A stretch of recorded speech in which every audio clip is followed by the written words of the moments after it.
los mejores jugadores del mundo, ya sabemos que son buenos tácticamente, ya sabemos que son buenos en finales, que estratégicamente son muy fuertes, pero sobre todo hoy en día la preparación teórica que cada jugador, sobre todo en un campeonato del mundo, hace con sus equipos, tienen analistas que están trabajando para ello, tienen módulos que están todo el día funcionando buscando las mejores variantes.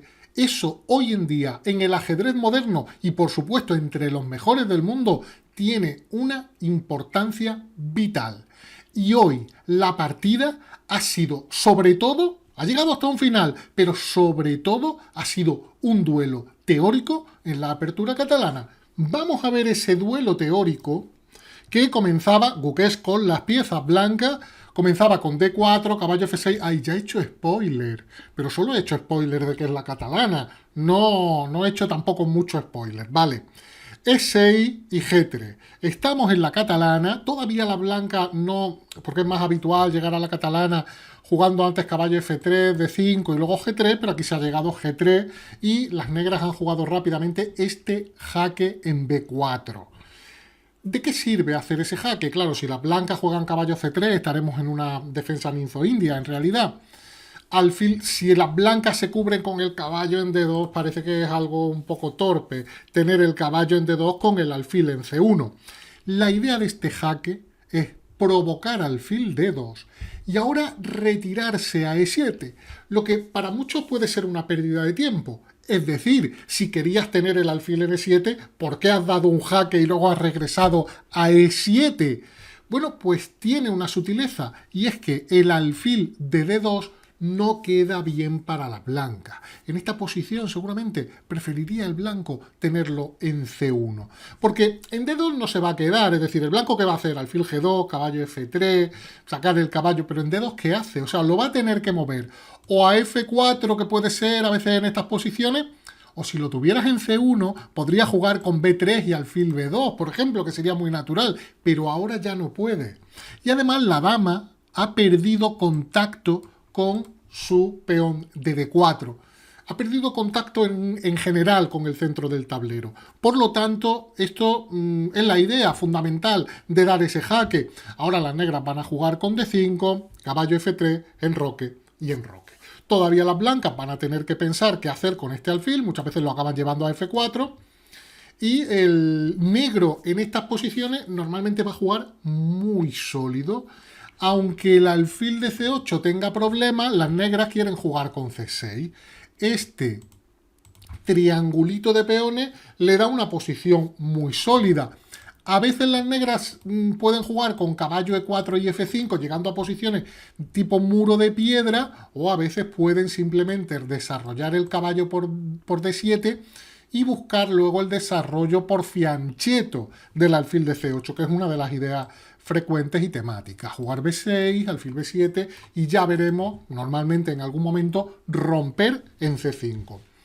Las blancas juegan dama C2, estamos en una posición súper teórica. El gran especialista de esta línea es el gran maestro Álvar Alonso, que por cierto tiene un canal en YouTube que lo podéis buscar, Álvar Alonso, un canal excepcional donde hace análisis, no solo está analizando estas partidas del torneo, sino que en general vídeo que sube es una joya, os lo recomiendo sinceramente. Y él es el gran, además hay un curso de Chessable que es sobre la catalana, por supuesto por él, que todos los jugadores top se van a ver qué dice Álvaro Alonso.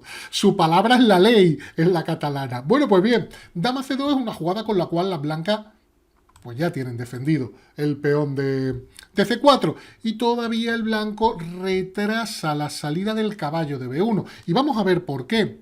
Después de caballo D7, que ya sabemos que el negro quiere jugar caballo D7, B6, alfil B7 y algún día C5, el blanco hace torre D1, que es una jugada especialmente destinada contra esas rupturas que en algún momento puede buscar el negro con C5, ya que la torre puede tener influencia por rayos X contra la dama de D8. Es que hay muchas piezas en medio, Luisón, sí, pero aunque haya piezas por medio ahora mismo, en algún momento se producen cambios, las piezas desaparecen y es molesta la presencia de la torre en la misma columna que la dama, es molesta para las negras. Las negras juegan B6 y toca el momento de definirse, así que el blanco dice, bueno, voy aquí a mostrar mis cartas. Voy a llevar el alfil a C3, lo cual significa que el caballo normalmente vendrá por D2. El negro juega aquí.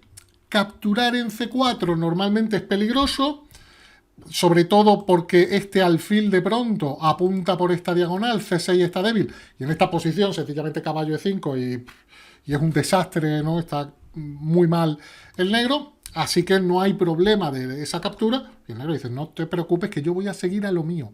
Alfil B7 y C5, pero caballo D2. Y claro, este es un momento crítico. Las negras han hecho dama C7, que seguramente es la mejor jugada. Es decir, me quito de la columna donde está esta torre. Me voy a una columna donde va a estar la otra dama, por lo menos, pero no una torre. Bueno, puede venir una torre, y de hecho va a venir una torre a C1, pero de momento me quito de la acción de esa torre. Crítica era C5. ¿Por qué no lo ha hecho? Bueno, pues seguramente porque hay una torre en D1 y porque le molestaría jugadas de este tipo. Peón por peón, peón por peón. Aquí puede cambiar. Hay ideas de caballo E5. El módulo recomienda aquí caballo E5 y bueno, se llegan a posiciones más o menos razonables. Es decir, era posible, aunque seguramente esto pues también lo tendría preparadísimo.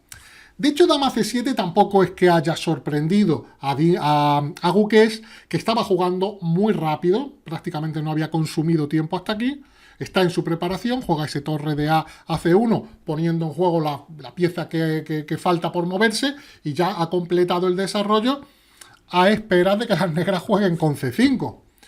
No tiene prisa Dinh-Liren, que sitúa la torre en D8 sin definirse todavía. No tiene prisa por hacer ese C5. Y el blanco dice, bueno, como no hace este C5, aquí ya ha pensado un poquito Guqués, ¿eh? Como no juega C5, te voy a hacer este B4 y te molesto un poco esa ruptura. De hecho, si el negro ahora hace cualquier cosa que no sea romper ya en C5, cuidado que este peón viene a C5. Y esto puede ser bastante molesto. Así que es prácticamente ahora o nunca. Y dice Dinh-Liren, pues ahora, si es ahora o nunca, venga ahora. Se produce el cambio y la dama viene a B2. Aquí sí que ha pensado ya un poquito más Guqués y después de un cuarto de hora ha llevado la dama a B2, que es una jugada bastante razonable, aunque había que pensar qué pasaba con los cambios. Peón por, caballo por ejemplo, era una opción, cambiarlo todo incluso, y venir, bueno, pues a intentar, quizá en algún momento molestar por la columna, jugar un alfil de 4 y presionar aquí, obligar a torre C8, venir con el caballo a B3 aprovechando la clavada. La partida de ayer ya fue el gran tema táctico, fue la clavada. Aquí podría también haber ocurrido. La máquina recomienda alfil por, peón por y algo como dama B8 que ataca aquí. Y bueno, aunque ha cedido la pareja de alfiles, es una posición muy sólida para las negras que no tienen debilidades. No se produjo esta secuencia, sino que las blancas llevan la dama a B2, intentando en algún momento tal vez hacerse fuertes en la gran diagonal y también despejando la acción para su torre contra la dama enemiga. Caballo B6, el caballo se activa y alfil A5 es una clavada un tanto molesta sobre el caballo de B6. Nuevamente el tema de la clavada aparece. Se decide Dinh-Liren a realizar ciertas simplificaciones, primero cambiando en C4, después cambiando en F3, que tiene sentido para poder llevar una torre a B8 a defender B6, que está atacado por 3 piezas. Tiene el blanco, caballo, dama y alfil atacando B6. Se decide Guqués primero a cambiar en B6 y después a retomar. Entonces ya puede defender B6 con torre A6, que es una jugada útil para mantener la torre en la columna poniendo un ojo en A2 y defender el peoncito de B6. Viene la dama y prácticamente Guqués obliga al cambio en A2, tú comes en A2, yo como en B6. Es verdad que ahora la tensión en C5 parece un poco molesta para las negras. Vemos como el tema de la clavada vuelve a aparecer. Desclava Dinh-Liren la dama y después de dama B1 se juega torre de 8. Hay que pensar, bueno, ¿y qué ocurría si las negras capturan en D4? Eso hubiera sido un error importante porque existe la jugada caballo C8 con doble amenaza a dama y alfil. Si quitan la dama de 7 o lo que sea, te hago caballo por E7 jaque y pierdes la torre. Así que eso no era posible. después de torre B8, el peón blanco captura y es un peón de más para la blanca que puede ilusionarnos mucho, pero por poco tiempo. ¿Por qué? Porque el caballo está clavado, nuevamente la clavada. Está defendido por este peón, pero tácticamente siempre te pueden eliminar ese peón para ganar, para cambiarlo por el caballo, ¿no? Cambiar el alfil por el caballo. Viene torre A6, dama B5 y doble admiración, alfil por C5, la pequeña combinación que ya estaba muy clara que iba a ocurrir para recuperar el peón. Después de dama por se producen los cambios, dama por, torre por, y entramos en una posición con 4 contra 4, alfil y caballo y 2 torres. Una posición sumamente tablífera. ¿Por qué? Pues porque no hay peones en los dos flancos. Cuando solo quedan peones en un flanco, las posibilidades de tabla pues crecen muchísimo. De hecho, si uno de los dos bandos tuviera un peón de menos, por lo menos tendría más posibilidades de tablas porque todos los peones están en un flanco. Pero bueno, estando los dos bandos teniendo peones, los mismos peones, pero en el mismo flanco, las posibilidades de empate son claras. Después del cambio de torre, las negras juegan G5, que es una jugada bonita, ¿no? Me gusta esta jugada. G5, también te fijo aquí un poquito la estructura para que no puedas hacer H4, o si lo haces, que te queden peones aislados. Rey G2, la torre se activa, rey F1 defiende, rey G7, H3, partida 99% los dos de precisión. La partida perfecta, ¿eh? Han jugado la partida perfecta hoy en el campeonato del mundo. Torre aquí, torre C2, el alfil se va, torre C5, se ataca el alfil de B5, que se retira a D3, el caballo maniobra, la blanca al final dan un paso al frente, se produce un nuevo cambio y la verdad es que aquí la duda era cuándo se podría firmar el empate. Entrando en este final, que quizás simbólicamente es un mejor para las negras, pero todavía es súper tablífero. 3 contra 3 y torre. Torre C2, rey F3, torre D2 con la torre activa.